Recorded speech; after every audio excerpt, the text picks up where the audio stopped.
Cette capsule vous est présentée par Evo Retro, distributeur d'accessoires cool pour gamers et collectionneurs de figurines et de jeux vidéo, ainsi que par la boutique Maixu pour vos peluches et articles décoratifs geek. Bonjour, Gilles ici pour Ciné Techno. Je vous parle du Blu-ray de The Godfather Coda, The Death of Michael Corleone. Le film de Francis Ford Coppola est distribué par Paramount et met en vedette Al Pacino, Andy Garcia et Sofia Coppola, sorti en magasin le 8 décembre 2020.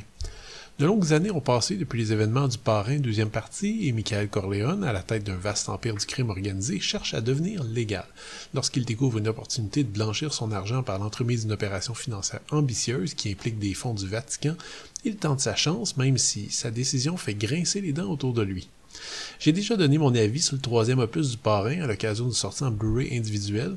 Je me répéterai pas disons nécessairement, mais je peux résumer quand même un petit peu. Le Parrain troisième partie a toujours été clairement le mouton noir de la trilogie, le maillon faible. Pour beaucoup, ça signifie qu'il s'agit d'une grosse déception, même certains plus cyniques vont parler d'un véritable ratage.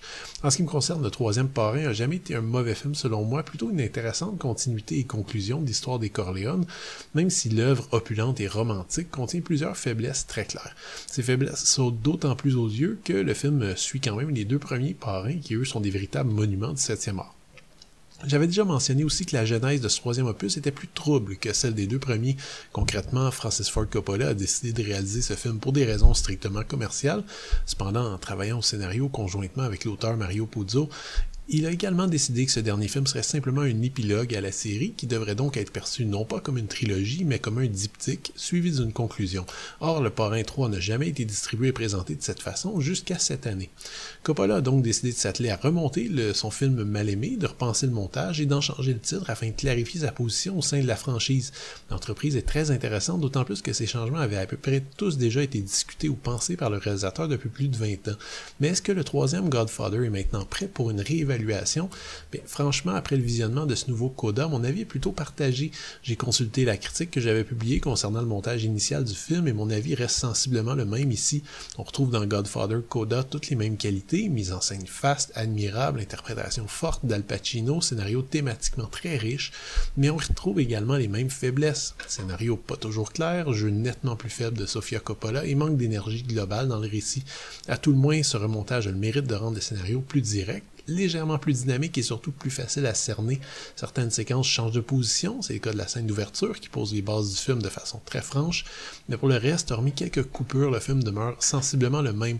Ne vous attendez donc pas à une révélation. Par ailleurs, la dernière scène, sans doute la plus forte de Godfather 3, a été légèrement tronquée, ce qui engendre probablement la différence majeure de ce coda. J'en dirai pas plus, mais ce choix assumé propose une vision totalement différente de la fameuse mort de Michael Corleone du titre, choix qui ne plaira pas à tout le monde, et bien honnêtement, je préfère personnellement le montage original sur ce point.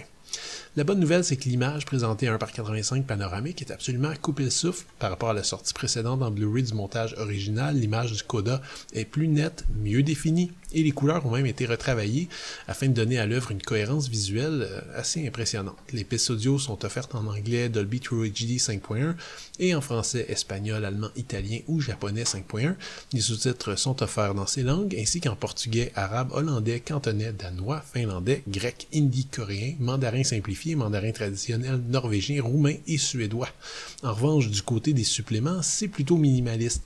On n'a droit qu'à une courte introduction de Francis Ford Coppola qui explique trop brièvement sa démarche. Par ailleurs, on trouve dans la boîte une copie digitale du film.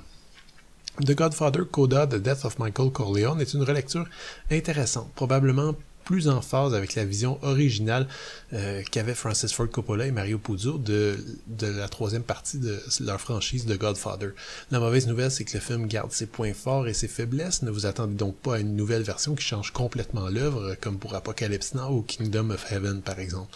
La bonne nouvelle, c'est que si vous aimez le film, vous allez trouver sans doute passionnant ce remontage et sa présentation technique impeccable. Gardez cependant votre copie du montage original, il se peut que vous soyez pas tout à fait d'accord avec le fait que ce coda soit bien le montage définitif du film. C'était Gilles, merci, bon visionnement.